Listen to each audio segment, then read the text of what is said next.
पश्चिम बंगाल की राजनीति में इस वक्त एक चेहरा सोशल मीडिया पर तेजी से छाया हुआ है और वो चेहरा है सायोनी घोष का। बंगाली फिल्मों की ग्लैमरस दुनिया से निकलकर राजनीति के मंच तक पहुंची सायोनी घोष आज तृणमूल कांग्रेस यानी टीएमसी का ऐसा चेहरा बन चुकी हैं जिनके बिना ममता बनर्जी की रैलियां अधूरी सी लगने लगी हैं। उनके भाषण, उनके गाने और उनका बेबाक अंदाज सोशल मीडिया पर खूब वायरल हो रहा है।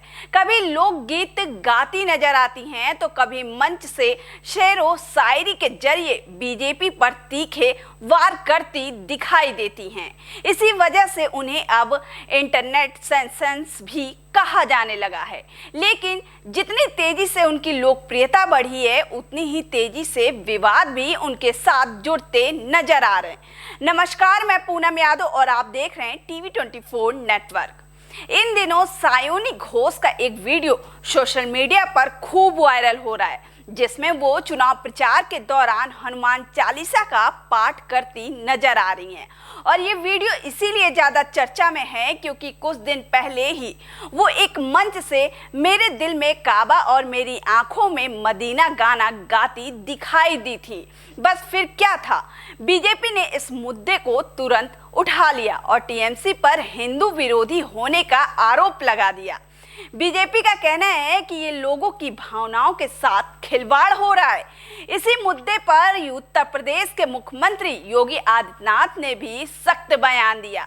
उन्होंने कहा कि बंगाल को काबा की धरती नहीं बनने देंगे, ये मां काली और मां दुर्गा की धरती है। इसके बाद जैसे ही सायोनी घोष का हनुमान चालीसा वाला वीडियो सामने आया, सोशल मीडिया पर बहस और तेज हो गई। कुछ लोग उनकी तारीफ कर रहे हैं तो कुछ लोग उन पर धर्म के नाम पर राजनीति करने का आरोप लगा रहे हैं। सोशल मीडिया पर कई यूजर्स पुराने और नए वीडियो को जोड़कर शेयर कर रहे हैं और सवाल उठा रहे हैं कि क्या ये सिर्फ चुनावी रणनीति है। बता दें कि सोशल मीडिया पर एक यूजर ने दोनों बयान का वीडियो शेयर करते हुए लिखा कि इतनी जल्दी गिरगिट भी रंग नहीं बदलता जितनी जल्दी तृणमूल कांग्रेस के सांसद सायोनी घोष बदल रही हैं। पहले दौर के चुनाव के पहले ये स्टेज पर इस्लामी नात गाती थी।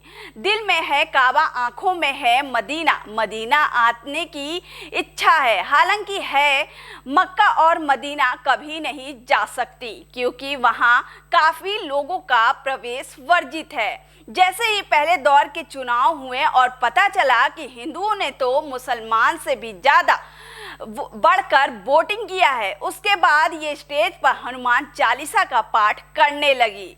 सावरकर ने बिल्कुल सच बोला था कि अगर हिंदू संगठित हो जाए तो ये सभी सेकुलर नेता अपने कोट के ऊपर जनेऊ पहनकर घूमेंगे। इसी मामले पर एक और सोशल मीडिया यूजर ने लिखा, कैसे हालात हो गई है देखो, मैं तो कहती हूँ काश योगी जी 2-3 महीने वेस्ट बंगाल में ही रह जाएं तो दीदी रामचरितमानस और गीता का पाठ भी करेंगी। रामायण में तो दीदी माँ जानकी सीता जी का रोल भी किसी को हाथ नहीं लगने देंगी। मानना पड़ेगा योगी जी की एक ललकार से ये दीदी हनुमान चालीसा पढ़ने लगी। यही तो जादू है। योगी जी ने बड़े बड़े धुरंधरों से राम राम बुलवा लेते हैं। फिलहाल इस पूरे विवाद को लेकर बंगाल की सियासत गर्मा गई है।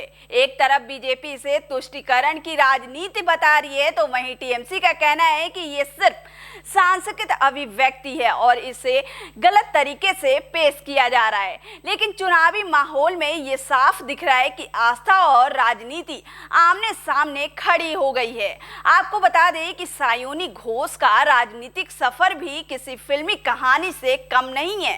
साल 2021 के विधानसभा चुनाव के दौरान जब बीजेपी बंगाल में मजबूत चुनौती दे रही थी तभी सायोनी ने एक्टिंग छोड़कर राजनीति में कदम रखा।